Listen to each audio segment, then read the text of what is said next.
Do you always wonder why you always have rats in your building after some few years? You always hear stories from your neighbors that this is the cause, this is what happened. What do you think?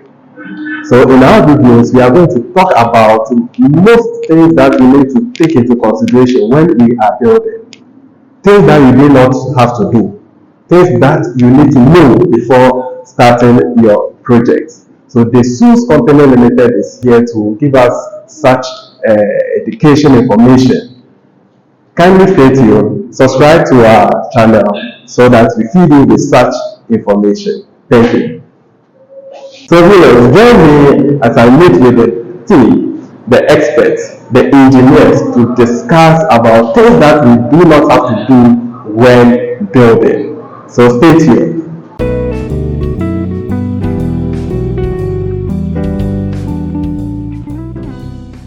Viewers, I'm very excited this morning to be on your screen again.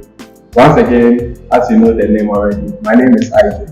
So I'm going to give the opportunity to my guests so that they also introduce themselves. Yeah. So sir, please introduce yourself. So I'm Jacob, your construction engineer at the SUS Company Limited. Yeah, Mr. Jacob. Yeah.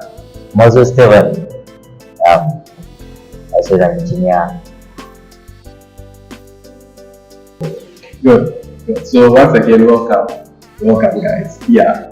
So before we start, if you've not subscribed yet, kindly do that so that we keep on feeding you with more education when it comes to construction. Yeah. So you just tap on the notification bell you can see on your screen so that you keep joining us whenever we bring you this exciting videos. Yeah. So I think the last time we met, we discussed on certain mistakes that we shouldn't commit when we are building. So we started with the foundation level. We learned a lot.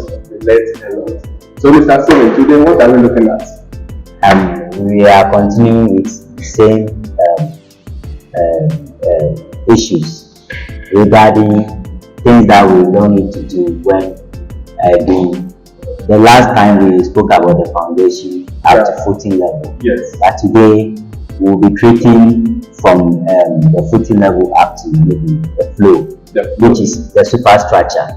Good. So there are certain things or mistakes that we need not to do when it comes to the superstructure itself. Yeah, so if I may get you, so let's say aside the foundation, there are other mistakes that is also hidden when we are elevating the building.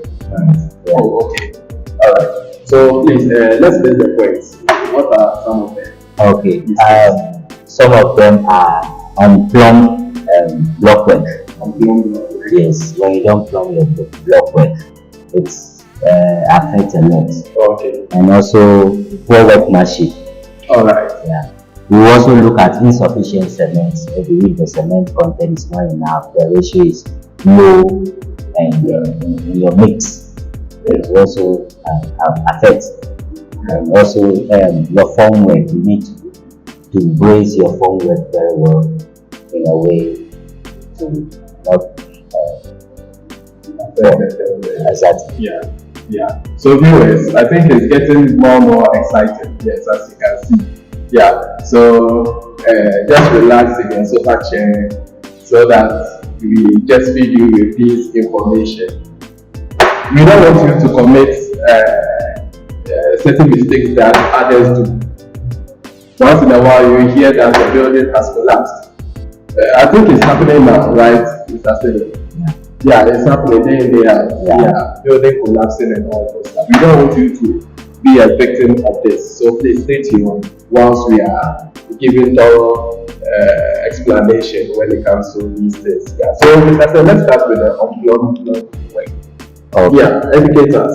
Okay. So in that regards, when you are doing a setting out, you have your footing and you start your setting out in the building. So you need to do the settings very well.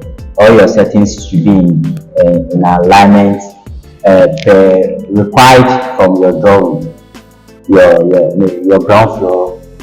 So you check all those settings that they are correct. Then you now start your block work. So as soon as you start your block work, you realize that if the stepping is not done well, the corners will not be okay, will not be in an angle of 90. It will change either 60 or 70 degrees. So we need to look at the setting out before we start the block work. It's very, very important.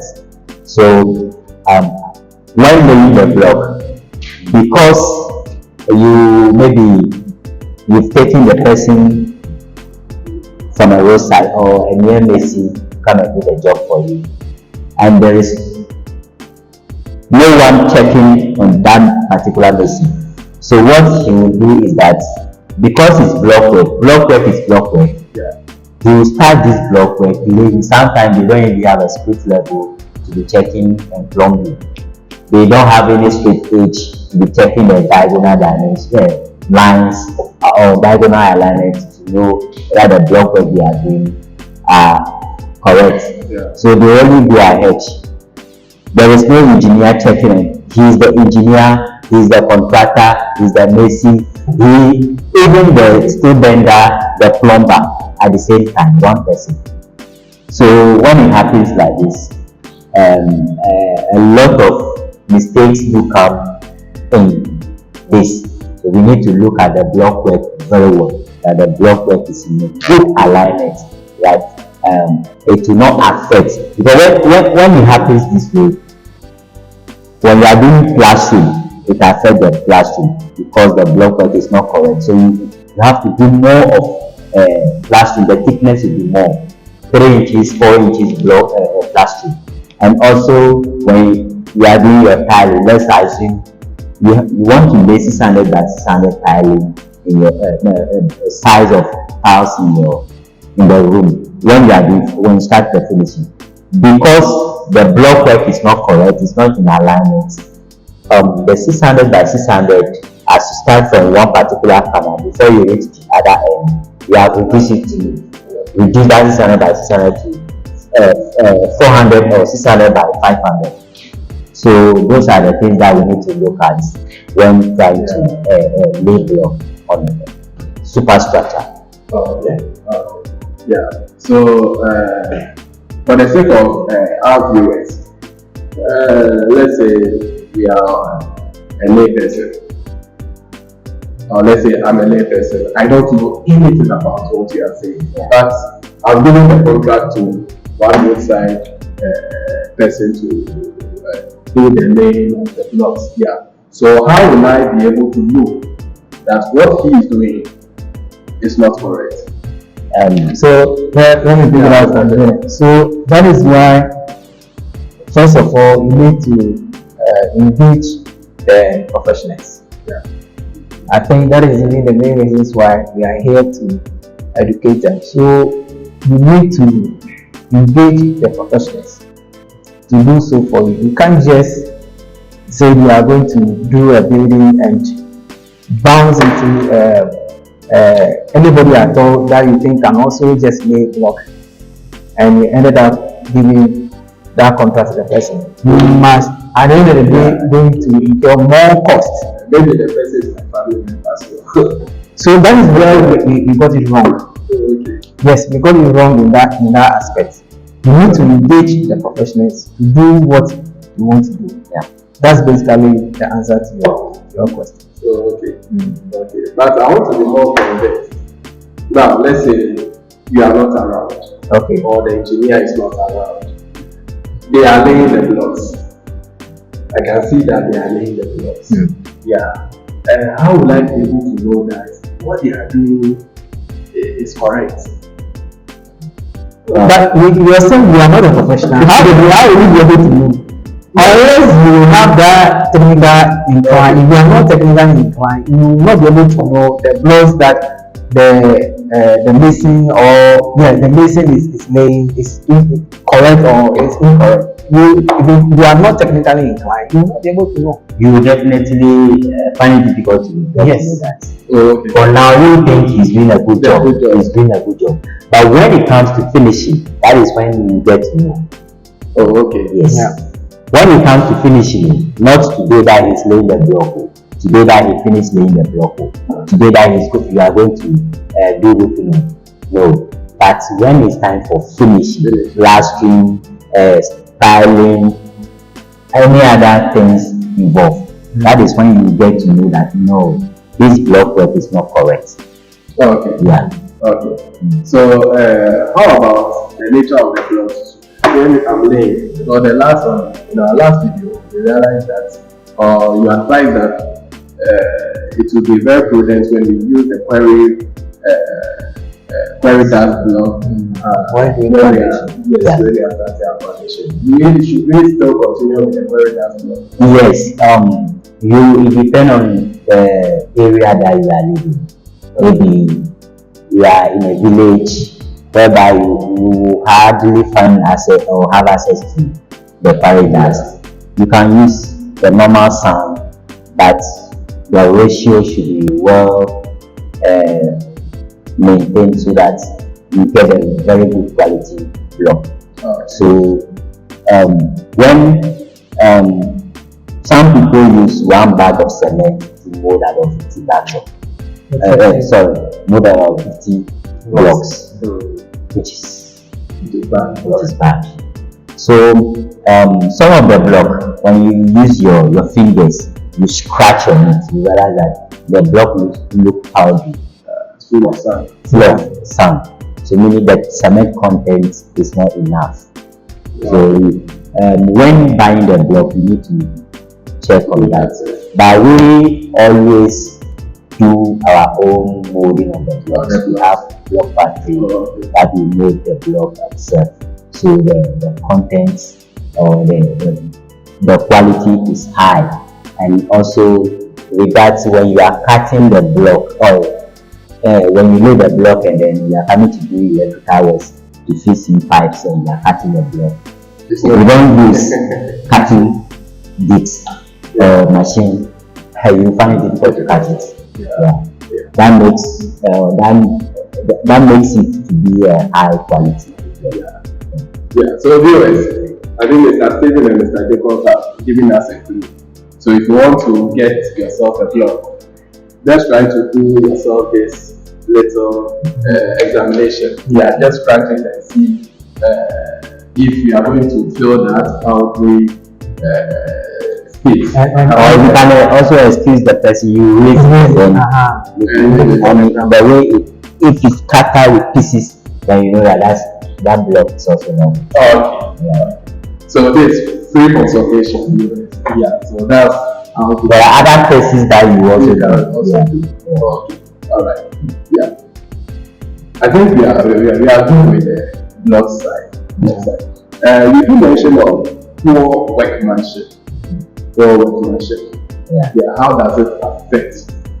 Okay. This is another exciting side of this episode. Yeah. Poor workmanship. You know, I have a cousin or I have a nephew who can do for me, and whether the person knows the job or not, because you've seen the person laying a block somewhere, so it's a good man that can do the block or do the project for you. You've given out all the project to that person to handle for you, but there is no engineer checking on that person. If there is no engineer, or maybe you've not given the contract to a contractor, and then you've given it out to a mason to do the project, to do for you, at least engage an engineer, a visiting engineer, to always visit the sites. We do such professional services. Yeah. So you engage the engineer, a visiting engineer, to always come and check on them on site every time, so that they will do a good job. Yeah. So because of cheap labor, the person said, "Oh, this job, when I lay a block for this 3 bedroom, maybe I'm taking 6,500 cedis. He said, no, it's too high. If you not take 2,005, then you can't do my job. Because the person sometimes they've been going for long, they don't have any work doing. They cannot lose this opportunity. They will say, okay, I will leave. I will do the job for you. So with that, the job that they will do for you, you wouldn't like it. But if you don't have the technical eyes, you will not see whether this job they are doing for you is correct or not. So the poor workmanship is very, very important. We need to look at it. We need to avoid that. Pay them what is expected, and you expect a good quality work done. Yeah. So there's a research that shows that managerial issues is also another factors that we needed to. People just engage the people thinking that they can do what they desire or what they think they can be able to do for them. But that's not the case. If you are engaged and listen, as my brother says, you also need to engage services of an engineer, so that he will come in. It happens in our side. Even as we have the experts on board, we also engage external engineers. They used to come look at our works. Oh, it's just that when you are paving the road, you wouldn't be able to know that this is yes. So we invite external engineers. They come, you look at the work. Oh, okay, you are on course. This one, I think you're supposed to do it like this. Don't forget, 2 heads is better than 1. So it's very, very important that you engage the services of external engineer to be able to check all that you are doing. Yeah. Wow, that's very, very, very exciting. Yeah. So, viewers, you've heard it. You've heard it. So don't only rely on your music. Yeah. We don't want you to fall victim to what we are hearing these days. So please. Let me tip in again. Most of our clients, as soon as they give you the work, then they think that you can do everything. That same person is a plumber, still the steel bender, the electrician. I mean, that same person. And it shouldn't be that. We should try and avoid all those things. Everybody, we all have a role, so we all need to respect our disciplines, so that all this we can be able to avoid certain mistakes when we come to construction. Yeah. Okay. Now let's move on to the third point. That's insufficient cement or insufficient cement. Yeah. I think as you start very well, you are moving on, and then I think your mortar is not having enough cement. Your ratio is poor. You lay the block, but other things will come in, like you feel like within a heavy storm or heavy wind blow or heavy rain can even pull down the building just because the cement content is low. So it's very important for us to look at that with us. So we have a ratio that you need to use to this, but because those people they don't take those things into consideration. So you giving them lay this block for me, this area, I am coming. The mixing of this mortar, you will not like it, but you've not seen it. So what we will do sometimes is that, let me check the bag of cement you mix. Let me check what you've done. Did you say you put iron rod here? Say yes. Let me see whether you put iron rod here. Did you say you do this? Let me see. Then you see whether it is true that he has done what he's saying. Most at times zero, they don't do it. But they will tell you they've done this. Yes. So those are the things that we use to catch them a lot. Yeah. And when you catch them, they will be begging you that they are sorry. Meanwhile, he told you he has done it. But because you want to check, you check and he has not done it. So we need to have sufficient cement ratio in our mixing to avoid maybe collapse by any heavy rain or wind blowing. So I don't know. Sometimes I do ask myself, why do they do that? Is it because they want to steal some bag of cement or? Some people know, just because they care less. Nobody is watching them. Okay. After all, if you are not seeing me, how will you know whether I use 2 bags of cement instead of 5 bags? So I don't care. The money you are paying me is too small. Why would I kill myself to do this for you? Okay. Those are the reasons why they do that. Not because some funny reasons. But some also just want to kill the time. Let me do it fast. It's like that. Okay. So here that means we always need to be very conscious of the ratio. The mixing of the ratio. I think maybe we will look at it one day. The ratio in the mixing. And also realize that sometimes to mix a mortar or something, it will be added more water.